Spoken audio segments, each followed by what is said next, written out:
My brother said I was gone and took my inheritance, but when I returned at mom's wedding, I revealed all truth and it shattered the lie he built. I'm Liam, 30, male, and I've always been pretty close with my family, or at least I thought I was. Growing up, my older brother Eric, who's 32 now, was my best friend. He was the guy I looked up to, the person I trusted more than anyone.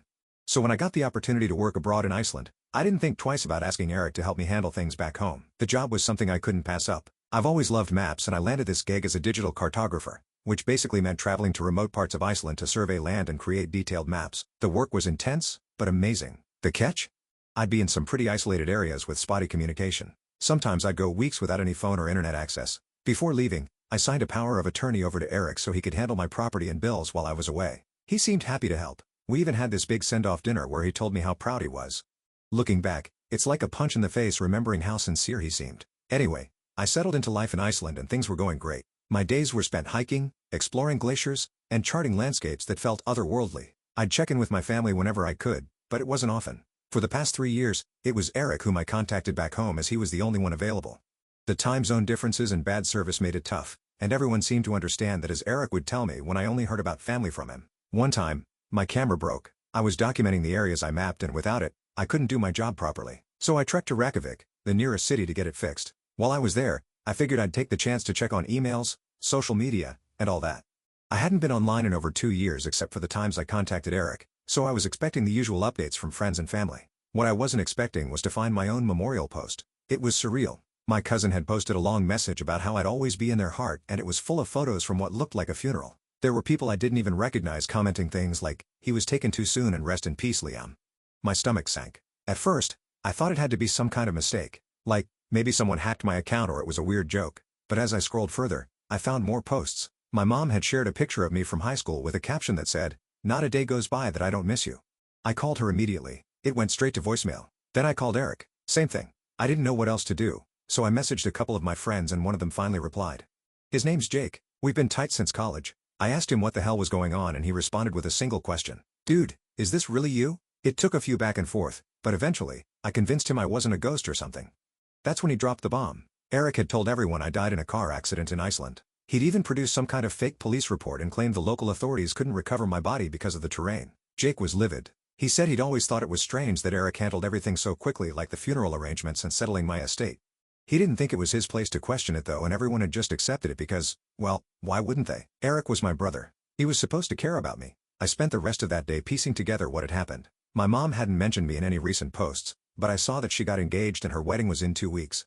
That hit me harder than anything else. Eric had erased me from our family so thoroughly that my mom was moving on with her life without me. I booked a flight home for the next day. I didn't tell anyone. I didn't even know how I'd explain what happened, but I couldn't sit around while Eric walked away with everything. I didn't know yet how deep it all went, how much he'd stolen, or how long he'd been planning it, but I knew one thing. I had to confront him. The flight home was a blur. I kept thinking about all the little things I told Eric before I left. How I trusted him to handle my property. How I joked about him being my stand-in while I was off living my dream. Every memory of our conversations felt tainted now. I didn't even sleep. I just kept scrolling through those memorial posts, reading the comments from people who genuinely thought I was gone. When I landed, I went straight to my house. The one Eric was supposed to be taking care of. But when I got there, it wasn't my house anymore. The locks had been changed. My name wasn't anywhere on the mailbox. I tried calling Eric again, but of course, he didn't pick up. So, yeah, that's how I found myself standing in front of my mom's house, suitcase in hand, wondering how the hell I was supposed to explain that I wasn't dead. I couldn't just knock on the door and say, "Surprise." That's when I decided to wait until the wedding. It wasn't the most thought-out plan, but I wanted to see Eric's face when he realized he couldn't keep this lie going. I still didn't know the full extent of what Eric had done at that point. All I knew was that he'd convinced my family I was dead and somehow managed to sell my house. All I knew was that my brother had betrayed me and I wasn't going to let him get away with it. The next 2 weeks were the longest of my life. I stayed at a hotel and kept my head down, avoiding anyone who might recognize me. I didn't want Eric to get wind of me being back before I confronted him. I spent most of the time trying to figure out what I'd say when I saw him. Would I yell? Would I punch him? I didn't know. I just knew I had to do it. When the wedding day finally came, I didn't feel ready, but I knew I couldn't wait any longer. I'd spent 2 weeks drowning in anger and confusion, replaying everything I knew about Eric's lies. The betrayal was like a fog that wouldn't lift, and the only thing I could think about was confronting him.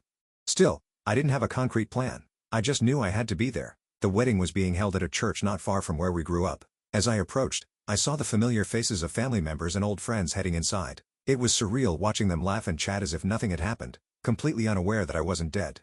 Part of me wanted to shout, "I'm alive," right there on the street. but I held back. I wanted to time it perfectly. I waited until the ceremony was about to start. The doors to the church were still open and I could hear the sound of music as people settled into their seats. My heart was racing as I walked up the steps.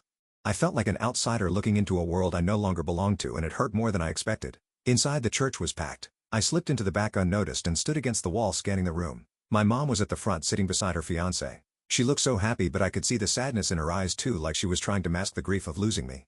It was a strange feeling seeing her like that. I'd always thought she'd be the first person I'd want to see when I came back, but now I didn't know what to say to her. And then there was Eric. He was standing near the altar giving some kind of speech. I couldn't hear all of it from where I was, but I caught bits and pieces. He was talking about family and how important it was to cherish the people we love. The hypocrisy of it made me sick. How could he stand there and say those things after everything he'd done? The moment I had been waiting for came when the officiant asked if anyone had any objections. My palms were sweaty and my heart felt like it was about to explode, but I knew this was it. I stepped forward and my voice was louder than I expected as I said, "Why, yeah, I have an objection because I'm not dead." For a second, the entire room froze. It was like time itself had stopped. Then, all at once, chaos broke out. My mom gasped so loudly that it echoed through the church. Her fiancé turned to her looking completely lost and then back at me as if trying to figure out if I was real. Eric, though, his reaction was something I'll never forget. He turned pale like all the blood had drained from his face and stumbled backward a little, knocking over a chair. His mouth opened but no words came out. He just stared at me like I was a ghost. I walked down the aisle and as I got closer, my niece Olivia ran straight toward me. She was crying, shouting, "Uncle Liam! Uncle Liam!" She threw her arms around my legs, holding on so tight I almost tripped. She was shaking and I could barely hold it together myself. The whole room was buzzing with whispers. People were pointing, craning their necks to get a better look at me. Someone, I think one of the ushers, started walking toward me, probably thinking I was some kind of intruder, but before he could do anything my mom stood up. She was crying and her voice was shaky as she said, "Liam, is it really you?"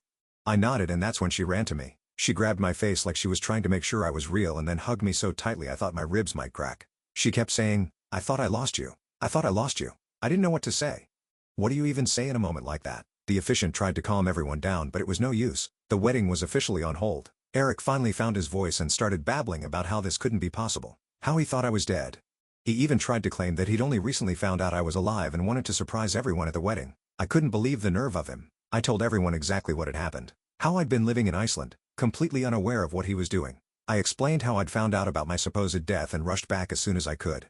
I didn't have all the details about what Eric had done yet, but I knew enough to make it clear that he wasn't the victim here. The guests were in shock. Some of them looked horrified. Others just confused. My mom's fiancé Mark stepped in at that point. He's a no-nonsense kind of guy and he was the first person to actually ask Eric the hard question. If Liam's alive, then who signed the death certificate? Who handled the funeral? Eric was sweating bullets by then. He stammered something about being misled by authorities in Iceland, but it was obvious no one believed him. Olivia's mom, Emily, Eric's wife, was sitting in the front row looking like she wanted to disappear. She didn't say anything, but the way she was staring at Eric made it clear she wasn't buying his story either. At one point, Eric tried to leave. He said he needed air or something, but Mark wasn't having it. He told one of his friends who happened to be a retired cop to keep an eye on Eric and make sure he didn't go anywhere. Meanwhile, I was bombarded with questions from relatives and friends. People wanted to know where I'd been, how I found out, why I didn't tell anyone I was coming. It was overwhelming, but I did my best to explain without getting into too much detail. Eventually, my mom insisted on postponing the ceremony. She said she needed time to process everything and honestly, so did I. The guests started to leave but not before giving me hugs and pats on the back. A few of them even apologized for believing Eric's lies, which was nice, I guess, but it didn't make me feel any better about the whole situation. Eric tried to corner me as people were filing out, but I wasn't ready to talk to him yet. I told him we'd deal with it later and he looked like he wanted to argue, but Mark stepped in and told him to back off. By the end of the day, it felt like I'd been through a war. I was emotionally drained and my head was spinning with everything that had happened, but I knew this was only the beginning. Eric had a lot to answer for and I was determined to get to the bottom of it. The next step is figuring out just how deep his lies went. I don't know what I'll uncover, but I'm prepared for the worst. And based on what I'd already seen, I had a feeling I hadn't even scratched the surface. Date 1%. Hey, everyone, it's Liam again. First of all, I just want to say thanks for all the support on my first post. I didn't expect so many people to respond, and it's honestly been overwhelming in a good way. A lot has happened since I crashed my mom's wedding, so I wanted to give you all an update on what went down afterward. So after the whole scene at the wedding, things got even messier than I expected. The ceremony was postponed and my mom spent the rest of the day trying to process everything. I stayed with her and her new husband, Mark, who has been surprisingly cool about all of this. He's the type of guy who stays calm under pressure and honestly, we've needed that. The first thing we did the next morning was meet with one of the family lawyers. I hadn't spoken to him since I left for Iceland and let me tell you, the look on his face when I walked into the office was priceless. He didn't know I was alive either. Eric had been feeding him the same lies as everyone else. Once I explained the situation, he started digging into all the legal documents Eric had filed over the past 3 years. What we found was insane. I knew Eric had done some shady stuff, but I wasn't prepared for the full extent of it. He had my death certificate, which he claimed was issued by Icelandic authorities, and he used it to do all kinds of things. First, he sold my house. He told the lawyer it was what I would have wanted, and since he had power of attorney, no one questioned it. Then he drained my savings account and funneled the money into his personal accounts. But that wasn't all. Eric also took out loans in my name, big ones. He used my death as an excuse to get around the usual checks and balances, saying he was tying up loose ends in my estate. With that money, he bought himself a fancy new car, renovated his house, and even started a side business. The guy was living it up while everyone else thought I was gone. The worst part? He hadn't just hurt me. My mom told me she'd lent Eric money from her retirement fund because he said he was struggling to pay for my funeral and settle my debts. She didn't question it because, why would she? She thought she was helping honor my memory. Hearing that broke my heart. My mom has never been wealthy and she's worked hard her whole life to save for retirement. To think that Eric used her grief to manipulate her like that is something I'll never forgive. After we got all this information, the lawyer suggested filing for a formal investigation. At this point, it's clear that what Eric did wasn't just immoral, it was illegal. The fake death certificate alone is a massive red flag, not to mention the fraud and identity theft. While we were sorting through all this, Eric decided to show up at my mom's house unannounced. I guess he thought he could talk his way out of everything, but it didn't go the way he planned. My mom refused to let him in, which was huge because she's the type of person who always gives people the benefit of the doubt. She told him that until he came clean about everything, she didn't want to see him. That didn't stop Eric from trying though. He started yelling through the door saying he was sorry and that it was all a misunderstanding. He even tried to blame me, saying I'd left him in an impossible situation and he'd done what he thought was best. I didn't even bother responding to that. It was obvious he wasn't sorry. He was just scared of getting caught. Things took another turn when Emily, his wife, called me later that day. She'd been quiet during the wedding chaos, but now she wanted to talk. She told me she'd been suspicious of Eric for a while, but didn't have any proof until recently. Apparently, she'd found a folder in their home office labeled Liam's estate. Inside were all kinds of forged documents, including the fake police report from Iceland. Emily sounded devastated. She kept apologizing and saying she wished she'd seen the signs earlier. I told her it wasn't her fault. Eric had fooled everyone, not just her. She said she was filing for divorce and was willing to cooperate with the investigation. That was a relief to hear because honestly, I think her testimony could be crucial in taking Eric down. Right now, we're in the early stages of sorting out the legal mess. Our lawyer is working on getting my accounts unfrozen and tracking down the loans Eric took out in my name. It's going to be a long process, but at least we're making progress. Emotionally though, it's been rough.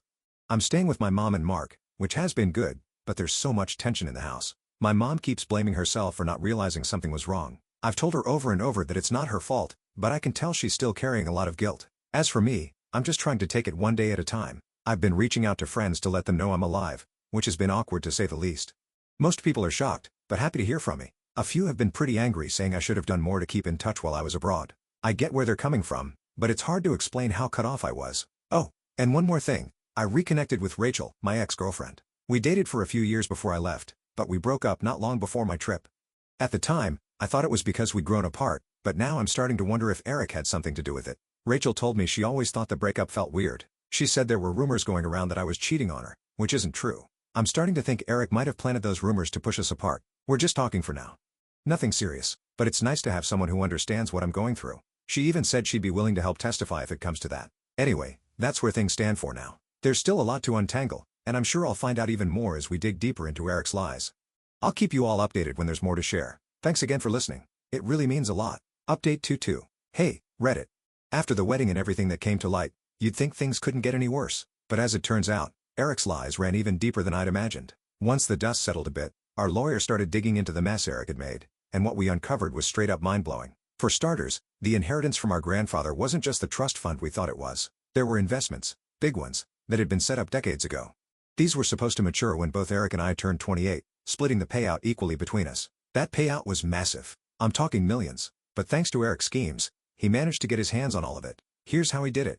After I left for Iceland, he went through some old files in my house, the one I trusted him to manage, and found the paperwork about the inheritance. He figured out that if one of us were declared dead, the other would inherit the full amount. That's when he started plotting. From what we can piece together, Eric spent months setting everything up. He forged emails, created fake hiking permits to make it seem like I was constantly putting myself in danger, and even hired someone to create a fake police report about my death.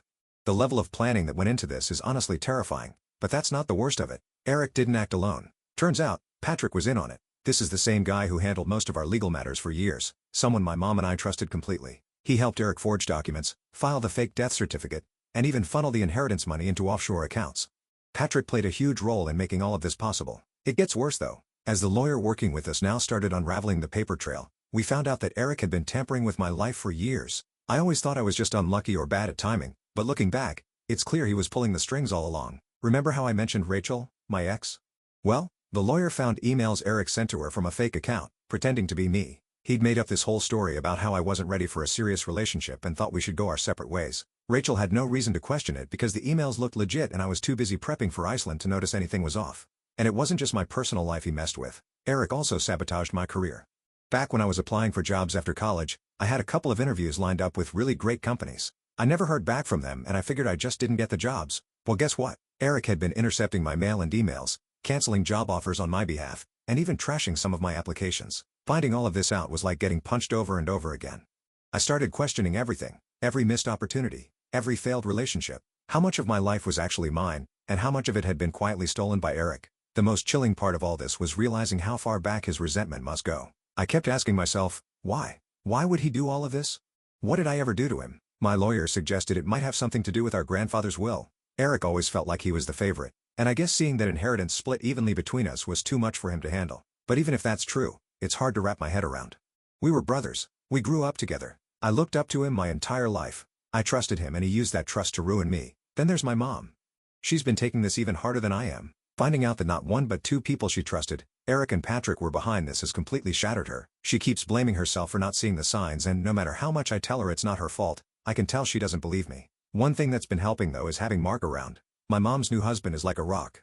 He's been staying up late with me, going over documents and helping connect the dots. Mark even reached out to some of his old police contacts to make sure we had all the resources we needed to build a case. I didn't expect to rely on him so much, but I'm really grateful for him. Meanwhile, Eric has been quiet, too quiet. After his failed attempt to talk his way out of this at my mom's house, he's been avoiding everyone.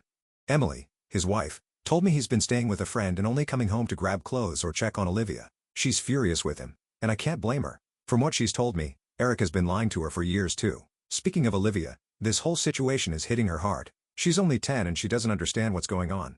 All she knows is that her dad isn't around much and that her uncle, who she thought was dead, is suddenly back. She's been asking a lot of questions, but we're trying to be careful about how much we tell her. I don't want her to hate her dad, but I also don't want to lie to her. It's a tough balance. The lawyer says it's going to take weeks, maybe months to untangle everything. Between the fake loans, the offshore accounts, and the inheritance, there's a lot of money unaccounted for. Eric was smart, I'll give him that. He covered his tracks well, but with Emily's cooperation and the evidence we've already found, we're confident we can take him down. Right now, I'm focused on reclaiming what's mine and helping my mom rebuild her trust in people. It's not easy, but I'm trying to take things one step at a time. I keep telling myself that the truth is out now, and that's what matters. The hard part is knowing there's still more to uncover. Every day it feels like I'm learning something new about what Eric did, and it's exhausting. I'm not sure I'll ever fully understand why he did this or how he justified it to himself. But I do know one thing. I'm not letting him win. There's still a long road ahead, but I'm ready to fight for what's right. If Eric thought I'd just roll over and accept what he did, he's got another thing coming. That's where things stand for now. I'll update you all when there's more to share. Thanks for sticking with me through this. It means a lot. Hey, everyone, it's me again. A lot has happened since my last post, and honestly, I'm still trying to wrap my head around all of it. Things went from bad to worse with Eric, and what I thought was already the peak of his betrayal turned into something I couldn't have imagined. Let me break it down for you. After we uncovered all the evidence of Eric's fraud and theft, my lawyer and I filed an official complaint with the authorities. Things started moving quickly. The fake death certificate, the stolen inheritance, the loans. Eric was facing a mountain of charges. The police got involved and within a few days, Eric was placed under house arrest. He wasn't allowed to leave his home and they even put an ankle monitor on him to make sure he didn't try anything stupid. At first, I thought this was the end of it. He was caught. The investigation was ongoing and it seemed like justice was finally going to be served. But of course, Eric couldn't just take responsibility for what he did. One night, I got a call from Emily, Eric's now estranged wife. She sounded panicked and it took her a minute to get the words out. Eric was gone. He'd cut off his ankle monitor and vanished. My heart sank. How could this even happen? Weren't there supposed to be people watching him? Emily said she didn't know how long he'd been gone, but she found a note he'd left behind. The note didn't apologize or explain himself. It was short and chilling. I'm not going to prison for this. You'll regret coming after me. I won't lie. That freaked me out. I didn't know what he meant by whole regretted, but it wasn't good. The police were notified immediately and a manhunt was launched. They suspected he was trying to flee the country, but tracking him down wasn't going to be easy. Things got even more intense when Emily called me again a few days later. She was packing up Olivia's things when she found something hidden in Eric's office. A burner phone and a notebook filled with details about fake IDs and plans to leave the country. Worse, There were notes about taking Olivia with him. This broke me. I couldn't believe he would stoop so low as to drag his own daughter into this mess. Olivia is only 10 and she's been through enough already. Emily was terrified, so the police moved her and Olivia to a safe house. I don't think I've ever seen Emily so shaken. She told me she'd had her suspicions about Eric over the years, but this was on a whole other level. The notebook also had a list of potential contacts Eric could use to help him disappear. Friends, shady business associates, even someone who apparently specializes in creating fake passports. The police started following up on these leads, but Eric was always one step ahead. For weeks, it felt like nothing was happening. The authorities were trying to track him down, but he was a ghost. Meanwhile, I couldn't shake the fear that he might come after me or Emily or worse, Olivia. Mark, my mom's husband, was a huge help during this time. He used his connections in law enforcement to keep us updated and make sure we had some extra protection. Then, out of nowhere, the police got a break. Eric was spotted at a hotel near the Canadian border trying to meet with one of his contacts. By the time they got there, he was gone, but they found evidence that he was heading to Canada. They put out alerts to airports, bus stations, and border crossings. It wasn't long after that when they finally caught him. Eric was arrested. He was trying to access one of his hidden accounts to withdraw cash, and that's what did him in. Apparently, he couldn't resist dipping into his stolen funds. The authorities had been monitoring suspicious transactions tied to him, and when he made a move, they swooped in. When they brought him back to the U.S., he was hit with a laundry list of charges: fraud, identity theft, falsifying documents, and violating his house arrest. The big one though was the attempt to kidnap Olivia. That charge alone carries a serious sentence, and I think it was the final nail in the coffin for him.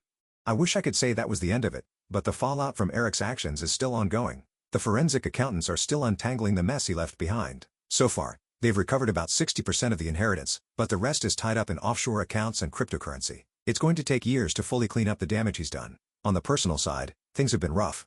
My mom is still struggling to come to terms with what Eric did. She's in therapy now, which is helping, but I can see the pain in her eyes every time his name comes up. Olivia has been in therapy too, and she's starting to open up about how all of this has affected her. She asked me the other day why her dad tried to take her away, and I didn't know how to answer. How do you explain something like that to a 10-year-old?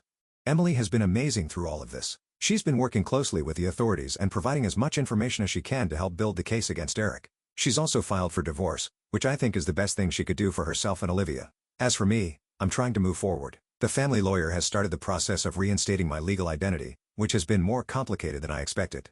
There's so much paperwork involved and I keep running into roadblocks because legally I was dead for 3 years. It's frustrating, but I'm determined to get my life back on track. One bright spot in all of this has been reconnecting with Rachel, my ex. She's been incredibly supportive and we've spent a lot of time talking about everything that's happened. It's too early to say where things are headed, but it's nice to have her back in my life.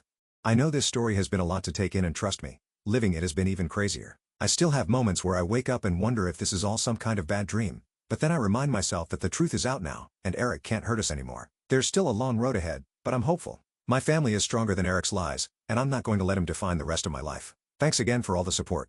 It's been a huge comfort to know there are people out there rooting for me. I'll keep you posted if anything new comes up. Final update. Hey, everyone, it's been a few months since I last posted, and I finally feel ready to share how everything wrapped up. A lot has happened since Eric was caught, and while things are far from perfect, my family and I are finally starting to move forward. I never imagined my life would take this turn, but in a way, it's helped me appreciate what I still have. Let's start with Eric. After his arrest, he was brought back to the U.S. and faced trial for all the charges stacked against him. The case was solid. Eric's lawyer tried to argue that he was under immense pressure and made poor choices, but nobody bought it. The prosecution painted a clear picture of a man who had spent years manipulating and stealing from the people closest to him. They even brought in Emily to testify. She didn't hold back detailing everything she'd found in their home.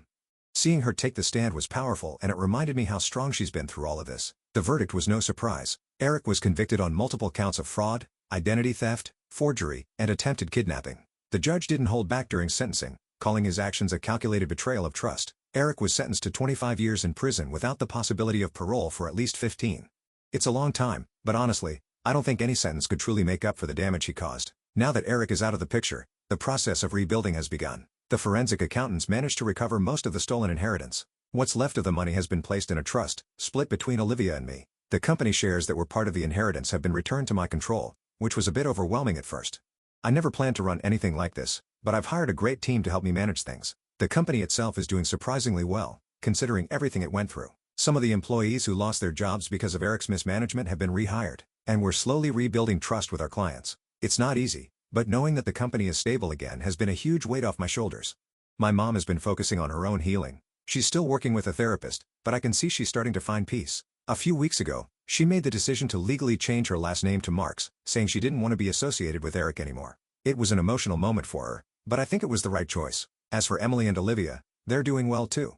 Emily finalized the divorce from Eric and has been working on creating a new life for herself and her daughter. Olivia is still in therapy, and while she's had some tough questions about her dad, she's handling things better than I expected. She started playing soccer and making new friends, which is great to see. One of the most unexpected things to come out of this is how close Emily and I have become. We weren't particularly close before all of this, but going through it together has created a bond. She's like a sister to me now, and we've made it a point to stay in each other's lives for Olivia's sake. On a personal level, I've been working hard to reclaim my identity both legally and emotionally. Getting all the paperwork sorted out was a nightmare, but I finally have everything back in my name. The first time I held my new ID, I felt this strange mix of relief and sadness. It was a reminder of everything I'd been through, but also of how far I'd come. Rachel and I have been spending more time together. Learning that Eric sabotaged our relationship was tough for both of us, but we're trying to move forward. One of the most healing things I've done is start a project in honor of my grandfather. Using a portion of the recovered inheritance, I set up a foundation that helps victims of financial fraud rebuild their lives. It's a way to turn all this pain into something positive, and knowing I'm helping others gives me a sense of purpose. The foundation has already made a difference. We've partnered with organizations that provide free legal services and financial counseling to people who've been through similar situations. It's humbling to hear their stories, and it reminds me that I'm not alone in this. The other day, Olivia asked me a question that really stuck with me. She said, "Uncle Liam, are you happy now?" It caught me off guard because honestly, I hadn't thought about it in those terms. Am I happy? I'm not sure, but I'm hopeful. And I think that's a good start. This whole experience has changed me in ways I'm still figuring out. I've learned how fragile trust can be, but I've also learned how strong people can be when they're pushed to their limits. My family is smaller now, but it feels stronger. We've been through hell, but we've come out the other side. To anyone reading this who's dealing with betrayal or loss, I want you to know it's possible to rebuild. It's not easy, and it takes time, but it's worth it. Sometimes the worst moments in life lead to the most unexpected growth.